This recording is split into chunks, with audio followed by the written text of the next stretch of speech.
Salaamu alaikum warahmatullahi ta'ala wabarakatuh. Hordoftoonni amantaa biraa akkam jirtu hundi keessanii. Har'a kanan dhufee fi dhugaa dubbachuu fi miira namummaa, miira obbolummaa tunatti dhaga'ameetudha. Innis maali yoo jettanii waa'ee dhimma Abdii Raggaasaadha.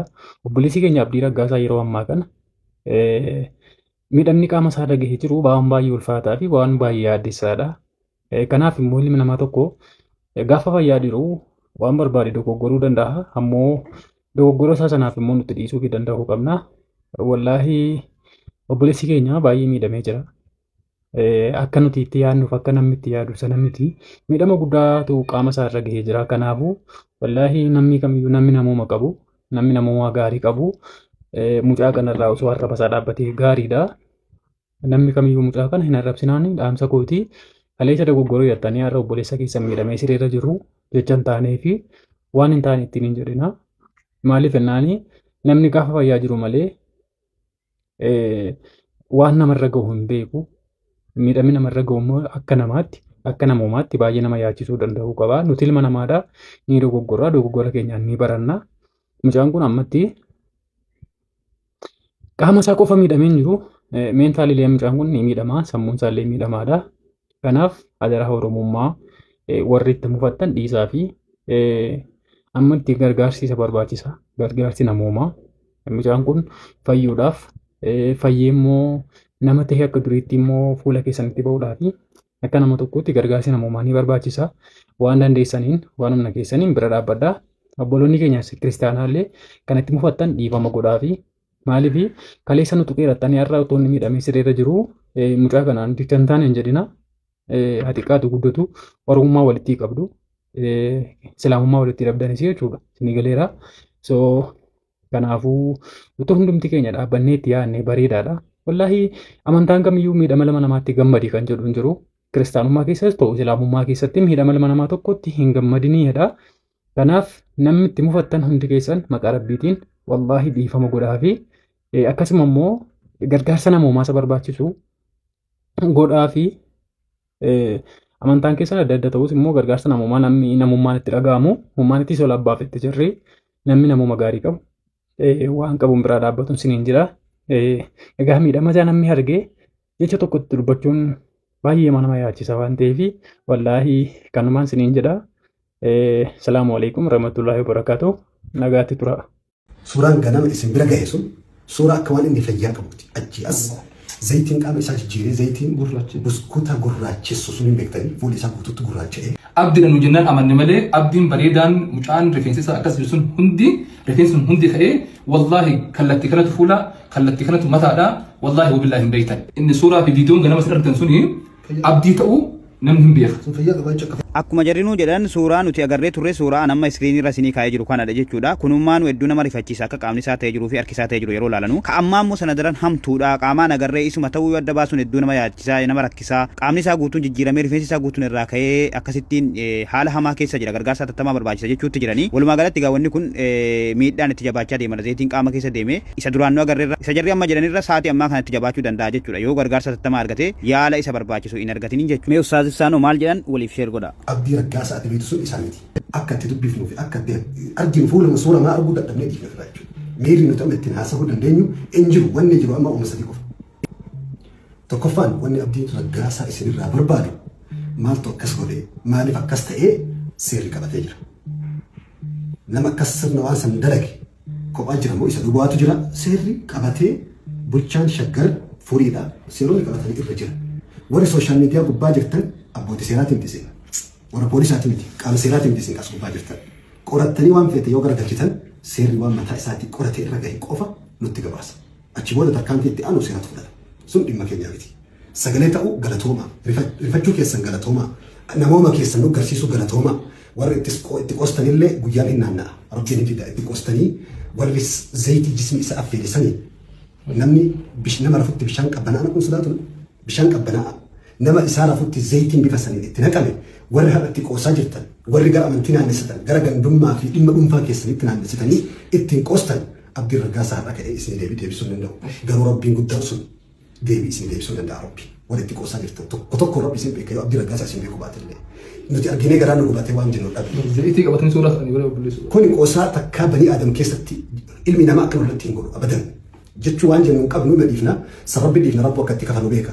Talammaffaatii abdii raggaasa wal isinaa barbaadu tokkoffaan du'aa'i. Akka rabbii qaama isaa san keessaa zayitii san baasee lafeen isaa akkantu qabnu hiddaa fi narviin isaa akkantu qabnu rifeensaa fi lafeen isaa akka miidhamne akka rabbiin baraa du'aa isinirraa barbaada abdii raggaasa. Inni lammataa ajandaa dhimma akka waan abbootii seeraa taatanitti faana buutanii waan hunda ol garagalchaa deemtan waan abbaa qabu irraa dhaabbachuudha. Qabxiin sadaffaan ammatti kallattii abdii raggaasaa akka isinirraa barbaadu gargaarsa. Gargaarsi kun ka gaafataa nama gaafataa nuti gargaarsi nama suuraa namaa uffatee bineensota gaafatutti jiru ilma namaa gaafataa jirra. Gargaarsi har'a mallaqa laafaa miti. Har'a Itoophiyaa keessa nama zayitii bifa kanaan affeelame manni haakimaa yaaluu danda'u sadii qofa jira. Ka dhuunfaa tokko qofa jira. Mallaqa miiliyoonotaan lakkaa'amu gaafata. Amma ajandaa qubee, ajandaa viidiyoo, ajandaa waan adda addaa olii gadi afarsoo dhiisaa guyyaa tokko maatii keetirra waan akkanaa akka hin geenye fuula rabbiitiif jaalala obbolummaa walii qabu saniif yoo obbolummaa illee dhabame nama ta'u qofaaf ka walii rifannu saniif abdii raggaasaa mallaqa birrii 10 illee ta'u birrii 5 illee ta'u akkaawwantii 1457 duwwaa 390 abdii raggaasaa irratti waan qabdanii fi waan dandeessaniin gargaaru akkasuma nama gargaaru biraan ga'uunis gargaarsa keessaa isa tokko waan guddaadha hedduu fayyada jechuudha galatooma ulfaadha obboleessa keenya rabbi nuuf haa fayyisu. Warri nu rifattanii biyyoota adda addaa maallaqaan hirmaataa jirtan nu qorataa jirtan dhuftanii qaamaan hirmaattanii gaafataa jirtan nu galatooma ulfaadha isin jenna. Wassalaamu alaikum warahmatullahi wabarakatuh. Assalamu alaikum akkam jirtu oduu baay'ee rifaayisaa fi baay'ee nama gaddisiisu obboleessa keenya suuraa irratti agartan kana baay'een keessan beektu Abdii Raggaasaa jedhama. Dhiyoodhuma kana gara hordoftoota amantaa muslimaatti makate amma amantaan isaa islaamaa alhamdulillah haa ta'u malee garuu har'a yookaan ganama barii haadha manaa isaatu zayita danfaa itti naqxee haala viidiyoo irratti mul'atu kanaan jechuudha qaamni isaa guutummaa guutuutti gubate jechuudha. Atattamaan gara hospitaala Keerlaand geeffamee yaaliin garaagaraa taasifamee fi ture. Anis hospitaalichatti bilbilee odeeffannoo garaagaraa sassaabuudhaaf yaaleetan jira. Hospitaalicha keessatti gaa yaaliin tokko tokkoo fi peenkiilarii tokko tokko fa'aa kennaafii turan jechuudha. Garuu kallattiidhumaan achi bahee gara hospitaala biraa deemuu qabanaan jedhanii odeeffannoon achi argadheeni. Hospitaala baay'eetu jiru gaa kan barniing seentarii qabanu gara hospitaala barniing seentarii qabanu deemee pilaastik sarjariin isa barbaachisa akka yaalamuuf maaliif qaamni isaa akkuma suuraa irratti agartan harki isaa luqqa'eeraa ijji isaallee akka miidhamuu danda'ullee odeeffannoo fudheetan jira qaamni isaa mormi isaa gateettiin isaa kun hanga mudhiitti kan zayitiin sun itti namme jechuudha. So atattamaan yaalii gahaa hin argatu taanaan booda rakkoo hamaa gogaa isaa irratti qaama isaa irratti fiduu danda'a waan ta'eef dafee yaalii argachuu qaba. Waan baay'ee nama gaddisiisu immoo obboleessi keenya kun yeroo ammaa kana yeroon viidiyoo kana waraabu keessa kophaa isaa jira. Obboleessi isaa Addisuu Raggaasaa bira ture innis qaama mootummaatiin yookaan poolisiidhaan to'atameera odeeffannoon jedhu jira. Haati manaa isaa zayitii itti naqxe jedhamtes isheen illee poolisiidhaan akka to'atamte odeeffannee jirra. Obboleessi keenya gaa haala yaaddessaa keessa jira. Atattamaan gara hospitaalota barniing seentarii qabanii deemee akka yaalamuu qabu odeeffadheera. Namoonni itti dhiyoo jirtan yookaan naannoo Finfinnee furii jirtanu deemaatii gargaaraa jajjabeessaanii gamanumaan immoo hospitaala keenya hospitaala qaalii nuti Finfinnee furii keessaa qabnu hospitaala Keerlaandii yaalii isaa guutummaa guutuu hanga ammaa itti yaalame bilisaan taasisee fi jira isaanillee galateeffachuun barbaada. Obboleessi keenya rabbi si haa fayyisu.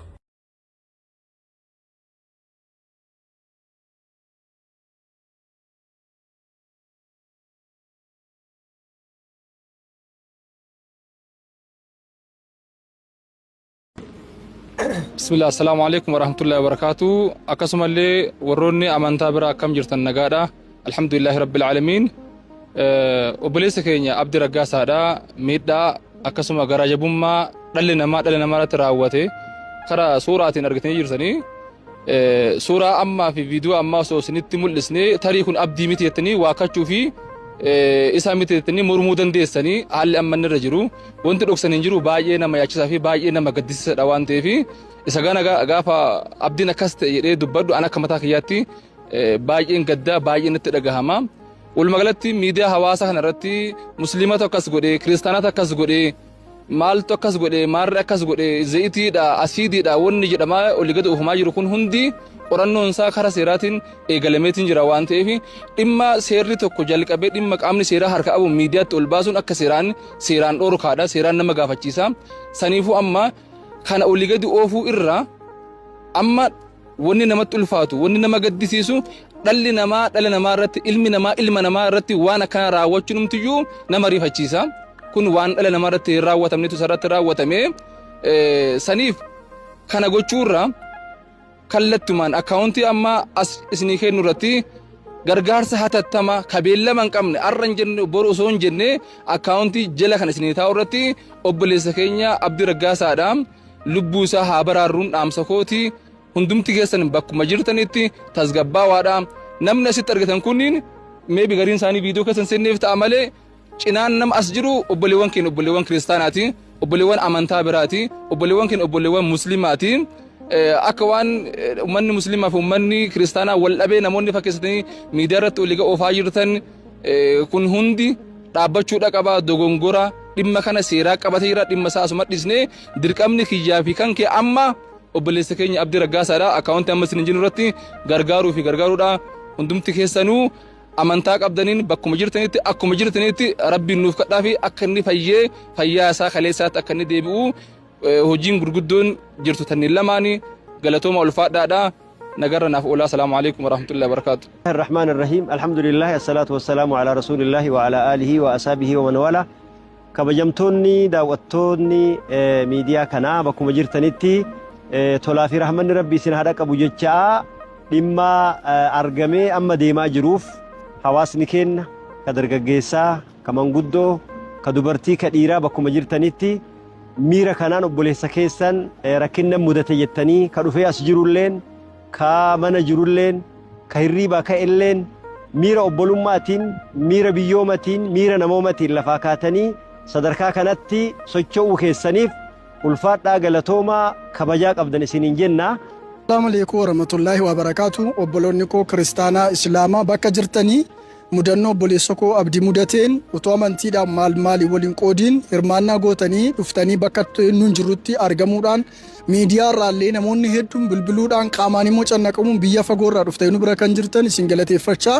Amma garuu obboleessa keenya Abdii irratti yakka kana namni raawwate hirmaannaa waajjirri poolisii yookaan dhimmi nageenyaa godheen to'annoo jala oolee jira waanta ta'eef akkasiin tasgabbooftanii tokkummaaf jaalala keessan eeggattaniitu akka naannoo keessan namoota jiranii wajjin nagaatti akka jiraattan gamanumaan dhaamsa keenya isinii dabarsinaanii. Kanaaf iyyuu gabaabadumatti kan jechuu barbaannu yoo jiraate miidhamni Abdii Raggee miidhama hunda keenyaati.